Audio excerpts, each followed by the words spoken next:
So would you mind please starting by telling us your name and how you came to hear about help? Yes, my name is Melinda. Sadly, in 2019, I lost my sister to suicide. Um, After her death, we found that she had written a memoir, and so as a family, we decided that 30% of the profits would be donated to mental health charities, and one of those is Help Auckland.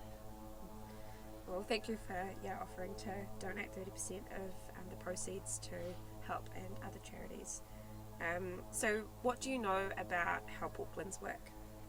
To be honest, when I first started, it was through a Google search, so I didn't know a lot about Help Auckland, but since meeting up with you guys, it's clear that you offer a lot of useful services to those that have suffered sexual abuse, either currently or childhood, as well as their families.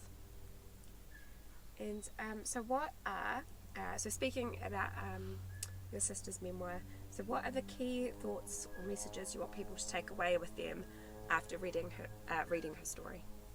The biggest thing would be never judge a book by its cover. You don't know someone's story or what someone else is going through. Yeah. And what's the main thing that you want people to remember about Chanel herself?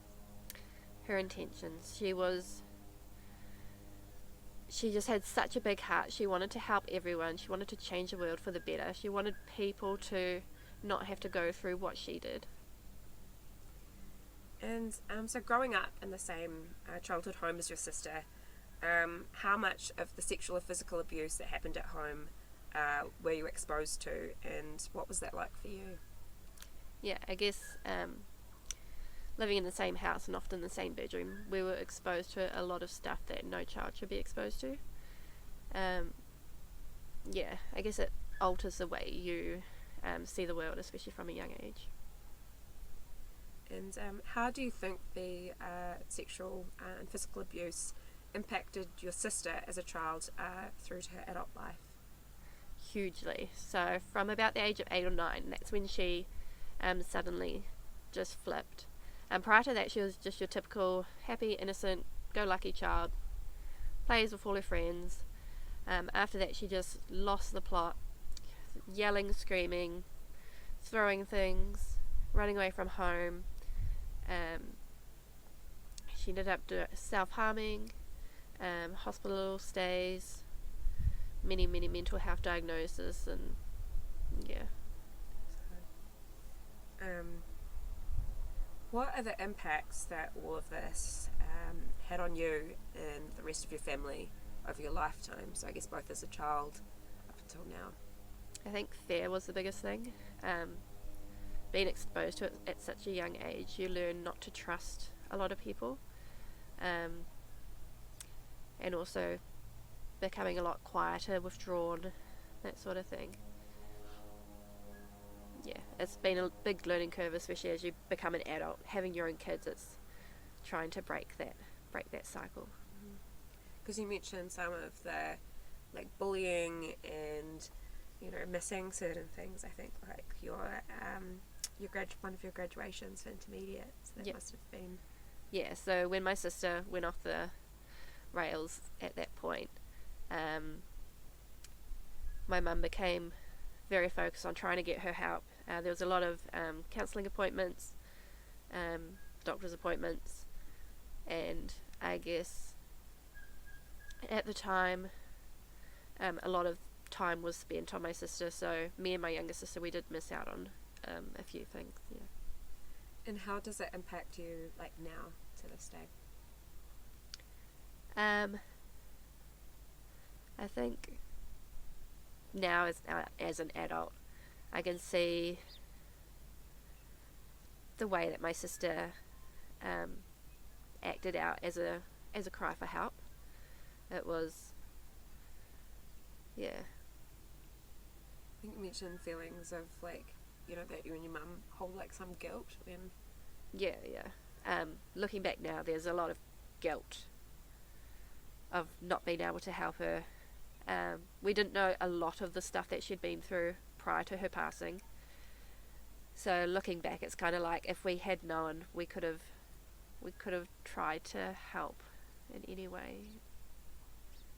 sure that you did the best that you could with what you knew Yeah. at the time. So why do you think that free specialised trauma support services for recent or childhood survivors of sexual abuse, as well as their families, are so important? So important. I mean, had we known about the service when my sister was younger, just getting her the right support, I think a lot of the support available is generalised, so it's not, specialised to the type of trauma that we'd been exposed to as children. Yeah. And so I guess, have you ever received any form of therapy or other support, or anyone else in your family? And No. But you know that free support services are out Yes, there. now we know about it, so it's just about getting the word out there now. I guess going back to the other question, so you talked about, you spoke to why specialised trauma support services for survivors and their families are important, but also I think, why do you think having them free is so important? Oh, in today's day and age, everything's tight, so I think having it as a free service, it just takes one of those barriers away and it allows it to be available to more people. And so I know this is a lengthy question, but just to summarise, what changes would you like to see in this space? So either in terms of sexual abuse legislation, availability of support services, or society's response to sexual violence? Big question. I guess the biggest thing would be to be able to change society's perception of sexual abuse and the way we respond when we even discuss those sort of topics.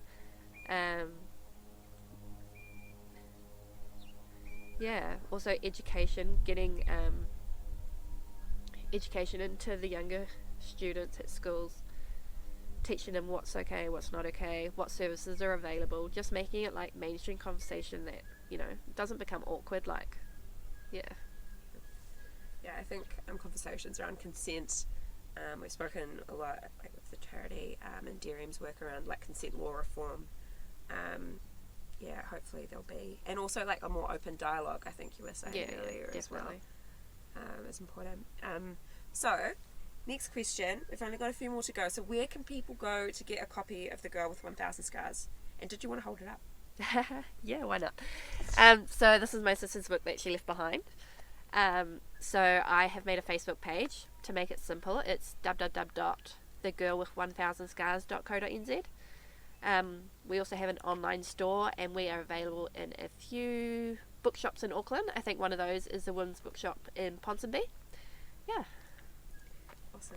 And why should people donate towards help sexual abuse survivors support, prevention and advocacy services as part of our Support Our Sisters appeal? Well, the statistics in New Zealand are just crazy for sexual abuse. 1 in 4 girls and 1 in 9 boys. It's just terrible. By donating, you're allowing more people to access the services where cost could be a barrier. And do you have any advice for anyone who has been sexually abused and needs support, or for their family members or loved ones who are supporting them? Yeah, the biggest thing is we believe you. There's always going to be someone out there who believes you. And there's also support available, whatever that might look like. For families, the biggest thing you can do is believe your loved ones, and just ask them what they need. Don't push them into what you think is best, because what you think is best could be different to what they need at that time. And just knowing that the support is out there and available. Thank you. And just final question, if there's anything further you'd like to add about your experience with Help Auckland, or about your own personal story? I don't think so, but you guys are just absolutely amazing at what you do. Just from what I've witnessed in these couple of months, it's just incredible what you guys do for survivors and their families. Well, thank you so much for speaking with us, Melinda. You're welcome.